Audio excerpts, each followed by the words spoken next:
of Allah, the most beneficent, the most merciful. Dear students, our next topic is House of Representative in USA. America में ऐवान नुमाइंदगान. In USA, Congress is bicameral. Means Congress जो है दो ऐवानों पर मुश्तमिल है और कांग्रेस ही वहाँ की लेजिस्लेचर है या मुकन्ना है. पहला ऐवान सेनेट, दूसरा ऐवान हाउस ऑफ रिप्रेजेंटेटिव यानी ऐवान नुमाइंदगान.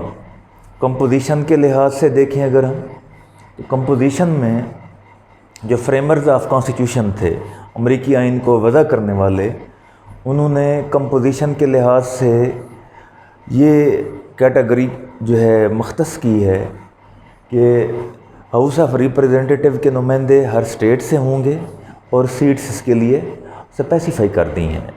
ये बेसिकली जो उनका इंटेंशन था पॉपुलर वोट के ज़रिए से आएंगे.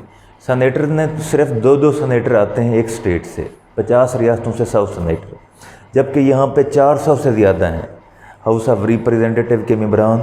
तो इनको इनकी जो इलेक्शन है, इनकी नुमाइंदगी है, उसकी जो पीछे जो ऑब्जेक्टिव या मोटिव था वो ये था कि पॉपुलर जो है रिप्रेजेंटेशन हो, पब्लिक की, आवाम की मुअस्सर, मजबूत, मकबूल किस्म की नुमाइंदगी हो. तो कंपोजिशन में इस चीज़ को फोकस किया गया है. इसमें अगर हम देखें टर्म को तो हर 2 साल बाद जो है हाउस ऑफ रिप्रेजेंटेटिव के इलेक्शन होते हैं. क्वालिफ़िकेशन में एज सबसे पहले है, यानी इसमें एज लिमिटेशन में जो अमेरिकन कॉन्स्टिट्यूशन कहता है कि हाउस ऑफ रिप्रेजेंटेटिव के मेंबर बनने के लिए एज की कम से कम लिमिट जो है 25 ईयर्स है, 25 साल से कम ना हो. एन एस्पायरेंट और कैंडिडेट और ए member of representative can not become member if his age is less than 25 years. Second qualification citizenship, और सिटीज़नशिप में ये है कि वो ही शुड बी और he must be citizen of USA. कितने अरसे से हो? 7 साल से. जो सेनेट था उसमें 9 साल है, इसमें 7 साल. रेजिडेंस ये भी मस्ट है कि जो भी हाउस ऑफ रिप्रेजेंटेटिव का मेंबर बन रहा है, जिस स्टेट से बन रहा है उस स्टेट में उसकी रेजिडेंस होना ज़रूरी है. बगैर रेजिडेंस के वो वहाँ से मेंबर नहीं बन सकता. इसके अलावा और भी जो है क्वालिफ़िकेशंस हैं, मसलन उसके पास गवर्नमेंट का कोई ऐसा बेनिफिट वाला वो ओहदा डेजिग्नेशन ना हो, गवर्नमेंट का फंक्शनरी ना हो. अगर गवर्नमेंट का फंक्शनरी है तो वो डिसक्वालीफाई करेगा. He will not be able to become member of house of representative. ये इसकी क्वालिफ़िकेशंस हैं. इलेक्शन हमने डिस्कस किया कि इसमें पॉपुलर जो है वोट को, पॉपुलर रिप्रेजेंटेशन को फोकस किया गया है. जो अमेरिका के आइन साज थे उन्होंने इस बात को काफ़ी जो है इसके ऊपर पॉन्डरिंग की, कंसिडर किया कि ज़्यादा से ज़्यादा आवाम की नुमाइंदगी हो, आम लोगों की नुमाइंदगी हो. इलेक्शन के लिए क्राइटेरिया वही है कि हर 18 साल का जो है वोटर वो वोट दे सकता है मेंबर्स की इलेक्शन में. प्रिजाइडिंग ऑफिसर, जैसे हमने पहले पढ़ा कि सेनेट में प्रिजाइडिंग ऑफिसर कौन होता है? वो वाइस प्रेसिडेंट होता है. तो यहाँ पे प्रिजाइडिंग ऑफिसर स्पीकर होता है हाउस ऑफ रिप्रेजेंटेटिव का. स्पीकर जो है इसकी जो इजलास हैं, सेशन हैं, उनको प्रिजाइड करता है. कमेटीज़, सेनेट की तरह हाउस ऑफ रिप्रेजेंटेटिव में भी बहुत सारी कमेटीज़ बनी हुई हैं. उन कमेटीज़ के ज़रिए से हाउस ऑफ रिप्रेजेंटेटिव या ऐवान नुमाइंदगान के जो उमूर हैं उनको बखूबी या बाहसन अंदाज में सर अंजाम दिया जाता है.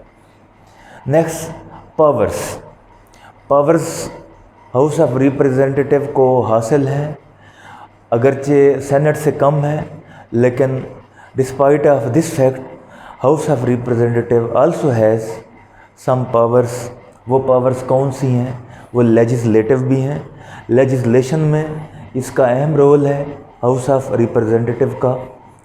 मनी बिल्स तो शुरू भी यहाँ हाउस ऑफ रिप्रेजेंटेटिव से होते हैं। वैसे भी अमेंडमेंट होनी है 2/3 मेजॉरिटी चाहिए। 2/3 मेजॉरिटी अगर हाउस ऑफ रिप्रेजेंटेटिव से नहीं मिलती तो अमेंडमेंट नहीं हो सकती। इस तरह से लेजिस्लेशन जो है उसमें भी हाउस ऑफ रिप्रेजेंटेटिव का अहम किरदार है। एग्जेक्टिव यानी इंतज़ामिया के जो उमूर हैं उनमें भी इसका अहम रोल होता है। मसलन इलेक्शन जो है हो रहा है, सदर का इलेक्शन अगर ऐसी कंडीशन में पहुंच गया है या उस नुक्ते पर पहुंच गया है जहां से कोई उम्मीदवार वाज़ेह अक्सरियत नहीं ले रहा, तो उसमें हाउस ऑफ रिप्रेजेंटेटिव इसका अहम किरदार होता है सदर के इलेक्शन में उसे इलेक्ट करने में। और एग्जेक्टिव के फंक्शन, सदर क्योंकि एग्जेक्टिव काम करता है, एग्जेक्टिव के उमूर में भी इसका अहम रोल है हाउस ऑफ रिप्रेजेंटेटिव का। मसलन सदर ने अगर वार या पीस जो है डिक्लेयर करना है तो हाउस ऑफ रिप्रेजेंटेटिव वो इसकी जो प्रपोजल्स होंगी, इसकी जो रिजोल्यूशंस होंगी उनको फोकस किया जाता है। इनके अलावा जुडिशल पावर में इम्पीचमेंट किसी आला ओहदेदार की करनी है या प्रेसिडेंट की, उसके ऊपर चार्ज फ्रेम करना है तो house of representative has judicial power to frame charge against any high official of USA. Electoral power पहले भी डिस्कस किया, क्या ऐसी कंडीशन आ गई है कि जिसमें सदर का इलेक्शन नहीं हो रहा, तो उस सूरत में हाउस ऑफ रिप्रेजेंटेटिव के वोट के ज़रिए से इस बात का फ़ैसला होगा कि कौन जो है अमेरिका का सदर बनेगा। यानी उस कंडीशन में जब उम्मीदवार वाज़ेह अक्सरियत ना ले सकें तब इसका रोल होता है। इसके अलावा बाकी उमूर में भी हाउस ऑफ रिप्रेजेंटेटिव का रोल है, अगरचे वो रोल वीकर है, तो इसे कह सकते हैं ये जो है लेजिस्लेचर में सेकंड फिडल है इसका रोल। सेकेंडरी लेवल का रोल है, प्राइमरी लेवल का रोल और सेंट्रल लेवल का रोल सेनेट का है। अगर हम कंपैरिजन करें तो कंपैरिजन में काफ़ी सारी चीज़ें आ सकती हैं सेनेट और हाउस ऑफ रिप्रेजेंटेटिव में। सबसे पहले तो सेनेट की जो टर्म थी 6 साल की और हाउस ऑफ रिप्रेजेंटेटिव 2 साल की। 6 साल और 2 साल का बहुत फ़र्क है। जब वो वहाँ पे कंटिन्यूएशन है, यहाँ पे कंटिन्यूएशन नहीं है।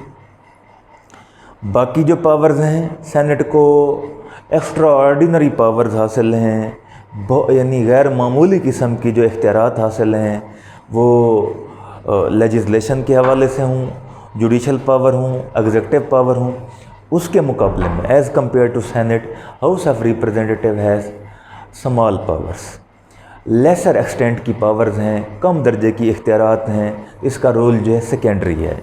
इस तरह से आप कह सकते हैं कि हाउस ऑफ रिप्रेजेंटेटिव अगर हम कंक्लूड करें, अमरीकी जो कांग्रेस है उसका पार्ट है, दूसरा हिस्सा है, लेकिन पावर के लिहाज से, इख्तियारात के लिहाज से, टर्म के लिहाज से इसकी मुद्दत, इसकी लिमिट, इसकी नोयत जो है कम है। यानी ये सेकेंडरी इसका किरदार है, सानवी किरदार है। लेकिन despite of this house of representative has an important role in American legislation, in matters of executive, in matters of judiciary, in matters of impeachment, framing of charges against high officials, even president। तो इस तरह से house of representative जो है, जो America की कांग्रेस है, उसमें एक अहम किरदार रखता है, अगरचे वो किरदार सेनेट से काफ़ी कम है।